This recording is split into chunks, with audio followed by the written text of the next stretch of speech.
What's up, guys? Welcome back to Sunday Sports Club Podcast, a podcast all about sports told by a woman, and that woman is me. Hi, guys. I'm Allison Kuch. My husband has been in the NFL for over 7 years, but nobody really gives a fuck about that anymore. Let's be honest. My husband, once he started going as Isaac Kuch, I think I could have started to drop the fact that my husband played a professional sport. Because once he's starting to be more known for being my husband than he is for the NFL, I think it's safe to say that I don't need to talk about my husband in my introduction anymore. But if you guys are new here, this is a great episode for you to be new to, because today we are doing a Q&A episode. Now, initially, I was planning to go over all the positions. I was going to do offense today and then defense a different day and then special teams and go through what a quarterback is, who the top quarterbacks are, and make it funny and juicy and give you guys interesting information along with also being informative. But I want to keep things very simple. I'm going to be very honest. I just got done traveling a fuck ton. Isaac can't drink wine at his NFL games, but me filming this podcast, yeah, there's definitely wine in my mug that I'm holding up right now. So I'm going to keep things very chill, very simple, and these are also my favorite episodes to film because, one, I'm giving you guys information that you want to know the answers to because you guys are the ones asking these questions, and two, I feel like I get to reminisce on some of the good old fond memories of the NFL. It's like, bitch, you're old. Just admit it. If you guys aren't following Sunday Sports Club Podcast over on Instagram, I highly recommend doing so. I mean, obviously I'm biased, but also because throughout the football season and beyond, because this podcast is not just about football, it's also just about sports, we are going to dumb things down. We're going to keep it simple, but we're also going to give you all of the sports tea along with being informative. So it's one of the best Instagram accounts to follow. So go and follow us there because I, from time to time, will put up these little question boxes where you guys can write in all your questions, and nothing is off the table. When I do a Q&A episode on Sunday Sports Club Podcast, I'm going to be answering whatever I want to answer. I have no filter, especially when I have half of a glass of wine in me. You guys, I feel so old. So I'm really excited for this episode. We're going to be going through a few questions. And obviously with that, I'm going to reminisce on the good old times of the NFL. Should I do a life update real quick? I feel like I don't even really need to do a life update because you guys know Isaac, my husband, is currently not on an NFL team. And I didn't think it was going to be this hard on life. It's not, and I'm not going through a depression because my husband's not with an NFL team. That's not what I'm saying, but it's definitely a huge switch up because the last time that I was with my husband and he wasn't playing football was never. He's just always been playing football. And I think with him having a career and leaving the house, it's given our very chaotic life some sort of schedule, if you will. Not really schedule because with him being released and picked back up and yada, yada, yada. It's never been a consistent schedule is what I'm saying, but it has given our life some sort of cadence. Every off season, we know it's off season. Every football season, we know it's football season. And then playoffs, and it gives our life some sort of cadence. That's the only way I can describe it. And right now it's so weird because I'm the only person needing to go to certain things because with Isaac being a free agent, he could get signed at any point. Now, is he going to get signed? That's a great question. And I feel like me and Isaac can talk about retirement and has he thought about it? Obviously, he's thought about it. You're not going to be a free agent for a few weeks into football season and not think about it. I mean, has he talked to his agent about it? Yes. Has he thought about it? Yes. Have we talked about it as a couple? Yes. Is he retiring? No. But when he does retire, obviously you guys are going to know because we're going to record a podcast about it. In a way, I'm sad he's not playing football right now, but it's not for the reasons that everyone would think. It's not because, oh my God, this NFL guy and my whole personality is the NFL. I feel like for a while my personality was my husband being in the NFL. And I do have a sports podcast. Would I have had this podcast if he wasn't in the NFL ever? Probably not. But I feel like it's just more weird because we're missing this cadence from our life, all right? we can make an appointment at any time. We can travel whenever we want. Obviously, we have sources of income outside of the NFL, which is great. So like we're not so stressed about finances right now, but it's more weird because I don't really know what's going on, right? And all of us can change at any given point. I feel like I'm just complaining and it's very unrelatable, but I think the biggest part of what I'm kind of struggling with right now is that whatever team my husband is usually with, that is sort of my sense of community and like my friends. And right now I'm just kind of struggling because all of my friends are so spread out throughout the entire United States of America. I have a best friend in Atlanta, a best friend in LA, a best friend in South Carolina, like all these different places. And I'm not gonna lie, it's just like a little bit hard, and then becoming a mom and yada, yada, yada. You know what? Maybe I'll move on to the Q&A portion of the episode. But that's just kind of a life update. It's weird. The smell of pumpkin candles reminds me of football season because every single year for the past 7 years, I go and buy pumpkin candles and football's on and I'm watching Isaac. And it's just a weird time. But I promise you, I'm not going to vent in every episode. Actually, speaking of the next few episodes, I am going on a little world tour and I'm going to be interviewing a bunch of people to be on the podcast. For those of you who are listening to this podcast right now, I need to know who you want to hear on this podcast. I have some really good people lined up, but I want to hear who you want on this podcast. So actually, when this episode goes live, I'm going to put another question box up on the Instagram, and you guys can write in who I should have on as a guest. Nobody is off limits. I mean, I'm not the one messaging them. My producer is helping me message these people. So I don't feel so awkward as if you guys are like, I want to hear Sierra on Sunday Sports Club podcast. I'm fine with that, but I don't know if she's going to say yes. So I am going to have a lot of interviews coming up, and you know, these are my bread and butter, these Q&A episodes. So let me stop talking. I feel like I don't have very many friends, so I'm just talking to my podcast at this point. Okay, let's jump into Q&A of NFL football. So we are moving right into things. Question number 1. This is a long question. This person sent me a DM and I was like, I don't usually look at my DMs unless it's people offering to send me money. But this person wrote in, they said, the other week, Jordan Mason, who is a 49ers running back, filled in for Christian McCaffrey. We all know who Christian McCaffrey is because he's married to Olivia Culpo, and they just had that iconic wedding, and everybody hated her wedding dress. Anyways, Christian McCaffrey, who had a calf and Achilles injury. Based on Jordan Mason's post-game interview, he implied he knew on Friday, days before their Monday Night Football game, that he was going to be playing in the game and that Christian McCaffrey wasn't going to be playing in the game. So is it common for the media to not know about an injury leading up to a game? Like, what is the whole situation? So anytime a player is injured in the NFL team has to report it.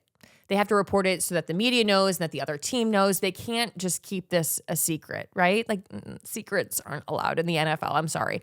So Christian McCaffrey, as far as the Jets, who they played in Monday Night Football, the Jets were like, oh, Christian McCaffrey's playing. And then on Monday, they come to find out, oh, Christian McCaffrey's not playing. Jordan Mason, this NFL rookie, is playing. Interesting. This is the first time we're hearing about this. So Jordan Mason had a great game. I mean, let's be honest. He's a rookie, and I think he outplayed Christian McCaffrey, which is crazy because they're paying Christian McCaffrey a fuck ton of money. But I'm not trying to piss off Olivia Culpo. That's besides the point. So Jordan Mason had a great game, and in his post-game interview, he was like, oh yeah, on Friday when I thought I might be playing, I was like nervous, or he was talking about it in his post-game interview. And that's the first time the media heard that on Friday he thought he might be playing. This is very illegal. A team, whenever they find out a player is injured or hurt, or if they're even questionable, they have to report that player as questionable. So if Friday the 49ers knew that Christian McCaffrey was either not going to be playing or he might not be playing, which probably happened, they should have reported him as questionable for the game on that Monday. But they didn't. And somehow Jordan Mason knew that Christian McCaffrey was questionable. So this is very illegal. Now, what is going to happen? Probably nothing. So at the end of all this, the NFL could launch an investigation to the 49ers and figure out like, okay, was he supposed to play? Was he not supposed to play? Jordan Mason did nothing wrong. Christian McCaffrey did nothing wrong. It's more so the 49ers as an organization. 49ers, I'm not coming for you. Just saying, as a person talking about sports, they should have reported this, but they didn't report it. So yeah, they could launch an investigation. Are they probably going to do that? No, because you could argue that a coach is always going to tell a rookie, yeah, you could play this weekend. You could start this weekend. So a coach is always going to argue like, yeah, I told my player he could start because he could have. And then you could go to Christian McCaffrey and be like, well, did you know you were playing? And he could be like, well, I mean, it hurt, but like I was planning on playing and then I just walked a lot and then I just didn't think I should play anymore. So like all of these things, like you can't really prove any of them. So they could launch an investigation, but they're probably not going to. But the point of this all is that the Jets, this would piss them off because they could have prepared with like before an NFL game. NFL teams will look at clips. It's called film. They'll look at these players and like they'll literally break it down. I mean, we can get Isaac on a podcast to talk more about this, but before a game, they literally print out basically a presentation. Like, you know, when you do a presentation like social studies growing up and it's like, oh, my guy is George Washington. And you make this whole fucking presentation on a poster board and you're gluing shit and like painting stuff. Film is kind of like that, except without the arts and crafts. And they literally just print out these guys and they give all their information. They pull up film, years of film of these players. So like for defense, they're studying the other team's offense that they're about to play. So for Isaac, if he's playing the Chiefs, he's looking at Mahomes. He's looking at all the left tackles. He's looking at the people he's going up against more specifically. And the Jets couldn't do that if they thought that Christian McCaffrey is playing. So they could have been studying Christian McCaffrey and didn't know shit about Jordan Mason. And Jordan Mason ended up playing good. So I feel like the Jets have a right to be pissed off. It's kind of like, this is so high school. It's like the Jets were like really pissed that the 49ers like didn't tell them everything that was happening. So yeah, it is very illegal and it does affect more than just the Jets. I mean, the Jets ended up losing, so they could be pissed about that. They could blame it on not knowing about Christian McCaffrey's status. They could also blame it on like not knowing Jordan Mason and not doing enough film. A lot of people could also be pissed from a fantasy football perspective because in fantasy football, everybody's getting points and they could have had Christian McCaffrey playing. And then all of a sudden, Jordan Mason walks out and he's like, psych, I'm playing. And if you have Jordan Mason on your fantasy football, you should probably go and bump him up and like make him on the active roster because he's about to be playing. Because as we all know, or probably not. Nobody else follows the NFL Instagram on here except me probably. But Christian McCaffrey just went on IR. So he will not be playing for at least 4 games. So if you have Jordan Mason on your fantasy football team, go ahead, make him active. Hopefully that was not a super boring question for me to answer. But I do think it's interesting because it's like we're talking about illegal shit. There are illegal things in the NFL. It's very interesting. But tisk on the 49ers, but like not coming from me. Next question. Do football teams have office Christmas parties? Do they have secret Santas? I was so drunk at the Chargers Christmas party. And back then I was a girlfriend. So I'm going to give myself a little bit of grace, but I was drunk. Now, NFL teams do not always have team Christmas parties. Do they have an office party as an organization? Usually, yes. I've never heard of an NFL team not having an organization Christmas party, but this is like all the people in the front office, all of the coaches, the staff more specifically, social media team, yada, yada, yada. As for the players are not always invited to the Christmas party. So the only time I've been to a NFL Christmas party was the Los Angeles Chargers, and it was incredible. They held it at the Pelican Hill, which is this big bougie hotel. It was around this pool, and they had different vendors of like, oh, here's filet mignon, here's lobster, here's mac and cheese with truffle. It was incredible. I wonder if it's more specifically because the Chargers are owned by a family. They're owned by the Spanos family, and they want to keep things. They're like, oh, like we're just a family that owns this business. Lo and behold, the business is the Los Angeles Chargers. But I will say The Los Angeles Chargers, I feel like I've said this too many times. So if I'm documented as saying it, it's whatever. The Los Angeles Chargers were one of my favorite teams because they were so family oriented. They cared about the wives and the family members and the children. They cared about the players, and I feel like there was such a strong connection with like the organization and the team, and they were like just meshed. If that makes sense. So little old me, I was in college at the time. I was a senior in college. My boyfriend at the time was playing for the Los Angeles Chargers. He was a rookie, and I get invited to this Los Angeles Chargers Christmas party. It was incredible. I was like, what the fuck do I wear to a Chargers Christmas party? I ended up wearing a really cute set from Lulu's, and I felt really good about it. I self-tanned. I got my eyebrows done, my nails done, and then I got really drunk. But then again, I was a girlfriend, so I didn't really know how to handle myself in that situation. I was still going to college bars, and you wanted me to act responsible and mature in front of the Los Angeles Chargers? Like, you're asking too much of me. No, but I didn't do anything insane. I just remember being like, wow, I should not have gotten that drunk. But it was an open bar.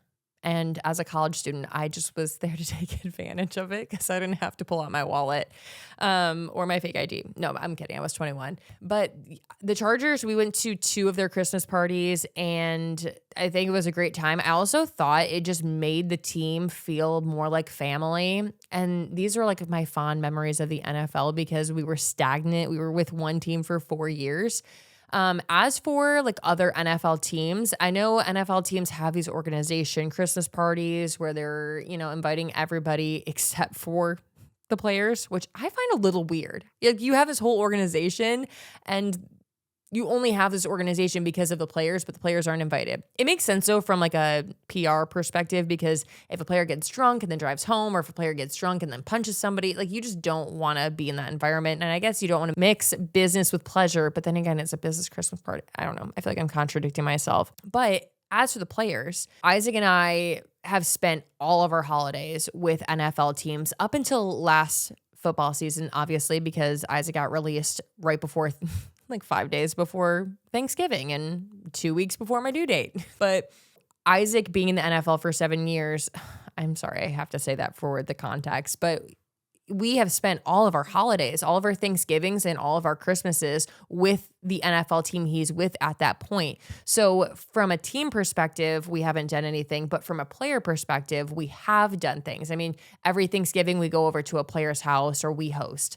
Every Christmas we do the same thing. And sometimes Isaac has played on Thanksgiving, he's played on Christmas Eve, and he's played on Christmas Day. He actually played for the Indianapolis Colts on Christmas Day, and I will never forget waking up and being like, oh, everybody's opening their presents and like enjoying their gifts. And I know it's not all about gifts, but my love language is gifts, so I have to say that. But I just remember it being so lonely. And if you're not friends with wives, like, you just sit at home and wait for your husband to get home. It's for somebody who likes to say they're very independent, waiting for my husband to get home just so I'm not lonely kind of sucks. But from a player perspective, they always plan something too. So Isaac, as long as he's been in the NFL, every year he's done a Secret Santa with the other D linemen. And he always gets better gifts from NFL. My husband always gets better gifts from NFL players than he does from me. He's gotten Louis Vuitton and Gucci, and it's always designer. Oh my God, one time he got a moped. It was like a $50,000 moped. What has he gotten from me for Christmas? What am I supposed to get somebody when I have a shared bank account with them? I've gotten him like Gucci slides. And how do we feel about getting your significant other designer gifts when you share a bank account? I feel like it's kind of weird, no? Like, I'll never forget an NFL girl, an NFL wife, got her husband this Lamborghini car, and I'm like, you guys share a bank account. Like, shouldn't you make those decisions together? It makes sense. Like, what's mine is yours, what's yours is mine. But like, I don't know. I just feel weird. Like, if I went and bought Isaac a car, I'm probably going to buy him a car that I kind of want too, because it's our money. Yeah, gifts are weird when you're married and you share a bank account, but are they? I don't know. How do we feel about that? But yeah, my husband always gets better gifts from NFL players because it's not our money. It's their money. But they always usually have a amount minimum, and then the maximum you can kind of do whatever. Isaac has consistently, for every single Secret Santa, he always gets the other person a flight voucher. He's like, you can never, like, it'll just never go out of style. You can always use it. It's an excuse to go somewhere. Like, I always get somebody a flight voucher. I think I would prefer Gucci over a flight voucher, but that's just me. That's just me. Clearly my husband doesn't get me enough Gucci. That was a long-winded answer of the Christmas party. You guys are like, I don't need to know all that information. Next question is, when were you the proudest of Isaac during his entire career? I was thinking about this before I started filming. I am incredibly proud of Isaac throughout his entire football career, no matter what people say online or what his stats might show, how many sacks he'd have. Like, none of that fucking actually matters. It really doesn't. I have two answers for this. My first answer is when he was released from the Las Vegas Raiders and he chose to not go on a practice squad, I feel like I was very proud of him, not from an NFL perspective, but kind of, because he was so confident that he wanted to choose to hang out with his daughter and get to know his family and like be a caring husband. I feel like this is like the bare minimum. Like, my husband wanted to hang out with me and our newborn daughter. No, but I feel like he chose for the first time his family over his career. And for some reason, I felt very proud of him in that instance. Because the NFL is not for long and he could have gone to a practice squad, which could have landed him a spot on a team this year. So it was a huge risk, but I feel like I'm very proud of him for him being so confident in making a risk like that at that point. Now, that's like the mushy-gushy, cheesy answer. Second answer would be the most proud I've ever been of Isaac in his entire NFL career was when he was with the Cleveland Browns, because he went to the Cleveland Browns with the possibility, I mean, no, not possibility. He was probably not going to make the 53-man roster. Let's be very honest. It was a lot of depth in the defensive line. And with him coming in and being a free agent, he would have had to work his ass off to get there. And he did. That's what he did. So the entire NFL training camp, he worked his ass off. I mean, I don't think I saw him at all this entire NFL training camp. And he worked his ass off to the point where he made the 53-man roster for 24 hours, and then they released him. But he played in the game. The first season opener game, he played in the game and was on practice squad. So you're telling me that he was originally supposed to not be on the team in general, and then he got cut to practice squad, but like the team still needed him? I feel like I was really proud of him in that instance, because going into a new locker room and having to prove yourself when you just came from a year after signing like a $3 million contract, I just feel like I was really proud of him in that moment. Even though he didn't let me buy hangers, which, whatever. Who's allowed in the NFL locker room after games? Unfortunately, not the wives. You can't go anywhere near the NFL locker room. So media is allowed in the locker room. People who are doing body work, who are checking in the guys, anyone from the staff is allowed in the locker room, and the NFL players and coaches. What I always found so interesting is that female trainers can go in the NFL locker room at any point, and like these guys are naked. They're just like showering, and like I just feel like weird about that. Maybe because I'm a wife and I'm just like, my eyes only. Except for whoever's on his NFL team, because football players, they all see each other naked. But I always found it was weird that like females can go into the locker room after. But I'm very secure in my relationship. I am not going to cause a fuss about that. But I did always find that very interesting. Wives, they're not allowed in the NFL locker room, unfortunately. I have to wait outside the locker room for my husband. I have to wait in line for him, which I'll take. It's fine. Of the NFL teams that my husband has been on, what team welcomed me the most?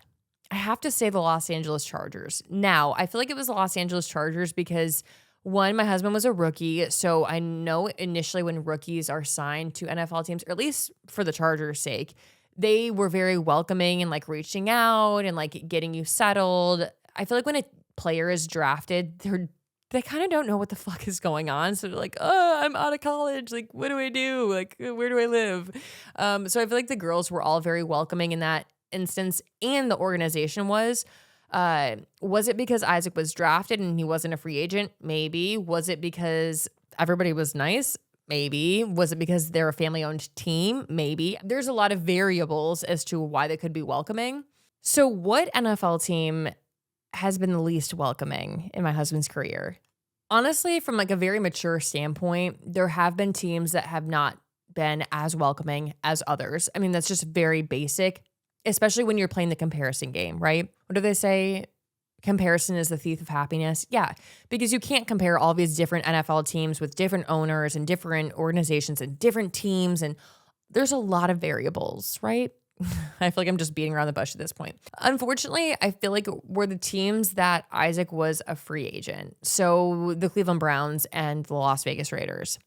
When my husband was signed to the Las Vegas Raiders in the middle of the football season and it was taken from the Cleveland Browns practice squad, it was so incredibly welcoming from like an organization standpoint, a family standpoint, like all overall, the city, like there was a fucking truck that was like, welcome Allison's husband. So it was very welcoming in that instance. And I feel like all the girls were very welcoming. Now, I think when we went back to Las Vegas Raiders, it wasn't as welcoming. One, probably because they had already welcomed us. And maybe I just was expecting another welcome because I was like new, but not really new, you know? But in terms of like me trying to like find a new OBGYN and find like a group of friends and all of that, I had like 4 or 5 girls that I was like very close to and I still am very close to and I love. I'm actually going to Vegas. When you guys are listening to this, I'm in Vegas. And so I'm very close with some of the girls, but I don't feel like I was part of the team. Granted, Isaac ended up losing his job, but I feel like I wasn't really part of it because we were so unsure if Isaac was going to be on the team. And I feel like the same goes for the Cleveland Browns because when Isaac went in, he didn't sign a huge contract. And I do feel like a contract kind of is like the signal to like, hey, maybe people should welcome this person because they're going to be here for a while. I don't blame them, to be honest, because we didn't know how long we were going to be with the Cleveland Browns and with the Raiders. I mean, look at the Raiders. We were there for, 4 months? So it makes sense that you can't welcome everybody because honestly, the NFL is a revolving door. Players are constantly going in, players are constantly going out. It's hard to, I mean, I'll put myself in the shoes of like when we were with the Chargers for 4 years, was I the most welcoming person? No, honestly, I really wasn't. I was young. But I feel like I wasn't very welcoming because I didn't really know anything. Like if you're with one NFL team for a long time, it's hard to be welcoming because you're like, oh, like, I don't know if they're going to be here next week. Not from a bitchy standpoint, but more so just from like a realistic standpoint. Like, oh, I don't know if they're actually moving out. I don't know if they're going to live here. I don't know if they're going to come to all the games because granted, if Isaac was with an NFL team right now and he was on practice squad, I wouldn't move out. I probably wouldn't be at all the games and I would be very distant. So it makes sense that not everybody is super welcoming, but I do think that when it comes down to it, like, there have been teams that have been welcoming. There have been teams that have not been welcoming. And there have been girls I get along with and girls I don't get along with. And that's just like the world. And let's fucking be honest. Like that's just, you're not going to get along with everybody. And that's okay. There's no drama behind that. I mean, sometimes there is. Next question. I got this question a lot. Do I agree with the NFL? Do I agree with the NFL changing their kickoff rule? You guys, somebody wrote an article about me being pissed about the new kickoff rule. Let me set the record straight. I am just Allison Kuch. I have an opinion just like everybody else has an opinion. My husband being in the NFL for 7 years and being a free agent now has nothing to do with my opinion. Well, it kind of does a little bit. I like the old kickoff because I have 2 perspectives. I like the old kickoff rule because the game of football, I just feel like is rugged and it's hardcore, it's passionate. Like you just think of all these players running down the field and getting to this player with this ball. Now, I also understand the new kickoff rule from a wife perspective because if my husband was the one catching the kickoff and running towards all these grown men who are all over 200 pounds, there's nobody in the NFL that's under 200. Maybe there is. Maybe he's the kicker though. I would be terrified for my husband to get hurt. So from a wife perspective, the new kickoff rule, kind of love. But from a viewer of football, I don't love the new kickoff rule. So if you guys don't know anything about the new kickoff rule, it's changed to protect the player. I mean, because if you think of guys all running down the field, full steam ahead, it's really hard to describe in words. Maybe I'll describe this in the huddle so Isaac can chime in and correct me where I'm wrong. But from a viewer perspective, I don't love it. From a wife perspective, I do love it because obviously this is done to mitigate injury. Will they ever change it back? Probably not. I think when the NFL makes a new rule, they're probably going to keep the rule, no matter how much the viewers hate it, because if they can reduce injury in the players from a team perspective, they're going to love that because the teams want to keep their guys healthy because they want to be able to count other guys. The NFL wants to mitigate injuries too because they don't want people to be able to go back and get workers' compensation and all of this. So from everybody in the NFL and the organizations, I think they're pretty happy. From a viewer perspective, we're probably not that happy because we like the passion. We like to hear the helmets click. But then these guys have to go home to their wives, and injuries in the NFL and CTE, that's a whole conversation I'm not getting into right now. If you played any position in the NFL, what do you think you'd play and what would you be best at? If we're talking about Allie just as Allie, if I were to play any position in the NFL, I'd probably want to be a kicker because if you're really good, you get to stay in the NFL for a long time. You can make a really good amount of money. You're not worrying about your body getting ruined, this and that. Kickers, they do get injured from time to time, but from a head-on-head collision, you're not getting injured that much. And when it comes to an NFL practice, I'm so curious what a kicker does the entire practice because they're not taking reps. You're not kicking every single day at practice, which I find the most interesting. NFL kickers don't have to kick every day. So when an NFL kicker is going to a practice, what are they practicing? Are they running? Are they doing conditioning? Are they just stretching? Are they getting just body work? And these trainers are just oh, you seem a little tight. I should really ask me and Isaac's best friend, Michael Badgley. He was kicker for the Detroit Lions. He's currently hurt, which is funny because I just said kickers don't get hurt. But I should call him up and ask him what he does during an NFL practice. What if I just text him right now? Should I just text him? Oh, my friend texted me back. I said, super random question, but what do you guys do at practice every day? LOL. You don't kick every day, right? And he said, no. Ha ha ha. We don't. But then he gave me more. I was like, please don't leave me off there. Some days we just hang out and watch practice, but we don't kick every day. At least I don't. I would love to be an NFL kicker. Although it is a very stressful job because if you miss a game-winning kick, 10 out of 10, you're getting death threats. Which, fucking fans, stop with the death threats to kickers and quarterbacks. It's honestly alarming. You need some therapy.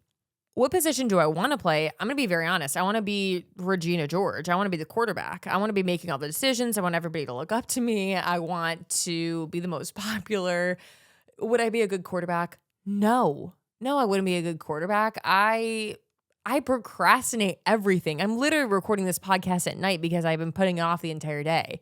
I can't make a decision for the life of me. But what else am I bad at that would make me a bad quarterback? I feel like I'm a trend follower. I'm easily influenced. TikTok Shop has been taking money. They've been stealing money from my bank account, but not because they're stealing it. It's more specifically because I'm easily influenced. So I would be a horrible quarterback. What would I be best at? If I had the body for it, I feel like I would be really good at left tackle. I'd be good to guard a quarterback. And you guys might be listening and be like, you should have given us refresher courses to what these positions are. How do I feel about guardian caps? If you guys know nothing about guardian caps, they make these NFL players look like they have big marshmallows on their head. They've been implemented to do during training camp and practices, but some guys have started to wear them in NFL games. What do I think about them? I love them. I think any opportunity to mitigate risk for these players, to reduce injuries, to avoid concussions. Are we going to be serious? I would be wearing a guardian cap 10 out of 10 times. Now, the only thing I think about from a girl's perspective, I'm like, well, are they heavy? Because I know a fucking football helmet is heavy. I've tried on Isaac's and I'm like, oh my God, I need to do a neck workout because it's that heavy. So I wonder if a guardian cap is heavier, but from a viewer perspective, I think all players should be wearing them, especially the players who are prone to head-on-head injuries, because we all just saw what happened with the quarterback for the Miami Dolphins, Tua. He got another severe concussion, and a lot of people in the NFL are like, you should retire. It's so funny because other NFL coaches, head coaches, AP from the Las Vegas Raiders are like, oh yeah, you should retire, Tua. No shit, these coaches want Tua to retire. He's one of the best quarterbacks in the NFL. Now, I don't feel like other people can. It's kind of like when an influencer announces something juicy, like an influencer is like, oh, I'm getting a divorce, but like, I'm not going to talk about it. And people are like, how dare you be private? I don't know that we all have the ability to be like, I mean, we all can have an opinion, but like you telling Tua to retire from your couch, I'm pretty sure he's not going to listen to you. I think guardian caps are really good. I think anything that the NFL does or the NFLPA, any research that's done and shows that an NFL player playing in a different way to be safer, I think that is good. I'm also coming from the perspective of a NFL wife. I want my husband to come home to me because at the end of the day, his career is going to end and our life is going to continue and we promise each other forever. So I want my husband to be my husband for the rest of his life. I want to grow old with my husband. I want to be on that rocking chair on our front porch. We don't have a rocking chair on our front porch, but you guys get the image I'm trying to create. I want my husband to be my husband. So I'm all for guardian caps. And I feel like if I was an NFL player, I would also be all for guardian caps because I want to live my life happily, peacefully after my career is done. Because football isn't just your entire, like that. There's more to life than football, but they do kind of look fucking hilarious. Like at the end of the day, guardian caps look really funny. It kind of reminds me of like, you know, the marshmallow head from like Yoshi and like Mario. The marshmallow, you guys know what I'm saying. Is it a mushroom? It's a mushroom head. Who is the nicest guy in the entire NFL besides Isaac? There's a lot of good NFL guys. That's why I get so pissed. I think there was like some girl made a TikTok and was like, all of these athletes are cheaters. I'm like, ma'am, you're like 40 years old. I don't think you know anything about these NFL players. There are so many good guys in and around the NFL. I feel like I can name a few, but like I'm also biased because these guys are our friends. I just think that there are a lot of really good guys. You know, somebody who I feel like is a really nice, welcoming guy in the NFL. He's my friend's husband. Wyatt Teller from the Cleveland Browns, he's like this big O lineman. He's one of the nicest guys I've ever met. He's just a nice guy, loves his family. But when you think of O lineman, you think of like these big dudes, like super intense. He's lovely. Shout out to Carly. Carly's one of my friends. She just gave birth to her daughter. Her name's Virginia, nicknamed Gigi. So cute. Anyways, moving on. Carly Teller, by the way.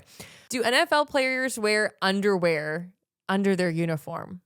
Especially with white pants. If I'm wearing white pants, 10 out of 10 times I'm commando. 10 out of 10. Honestly, I'm not even going to admit to I'm not going to admit to it. Fine, pull my leg.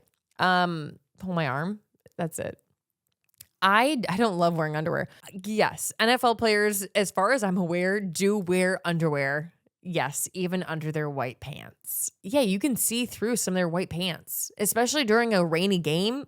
It's like a white t-shirt contest, except it's NFL players and their spandex. But yes, NFL players do wear underwear. And something I thought was so interesting that I asked my husband about, not all NFL players wear cups, I'm pretty sure. Okay, guys, that is it for the Q&A episode. I truly do love these episodes. I feel like I can just run wild and like actually give my 2 cents on some of these like situations and stories. I can like really just be myself. I don't need to be married to an NFL player to have these stories. I also don't need to be married to an NFL player to have a sports podcast. Okay, Brad and Chad, fuck off. I'm so over it. Can you guys just tell? I'm like right here.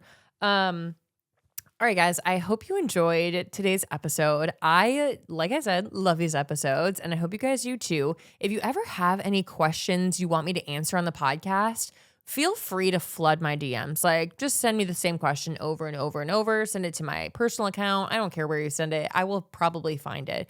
But before I do these Q&A episodes, I will always put a question and answer box on my Instagram story. So be sure to follow Sunday Sports Club Podcast Instagram. Go and follow me on my socials, Allison Kuch. And get ready for some very, very juicy, interesting interviews. I literally have 3 interviews lined up this week, and then I'm going to travel to a few interviews, and I'm very, very excited. I'm trying to get some very interesting, controversial people on the podcast. Feel free to write in who you would want on the podcast, and I'm going to try and get them. But I hope you guys enjoyed today's episode, and I look forward... Oh, wait. Leave me a 5-star review. Are we fucking kidding? Yeah. I hope you guys enjoyed, and I look forward to seeing you every Sunday and every Thursday for Sunday Sports Club podcast. Bye, guys.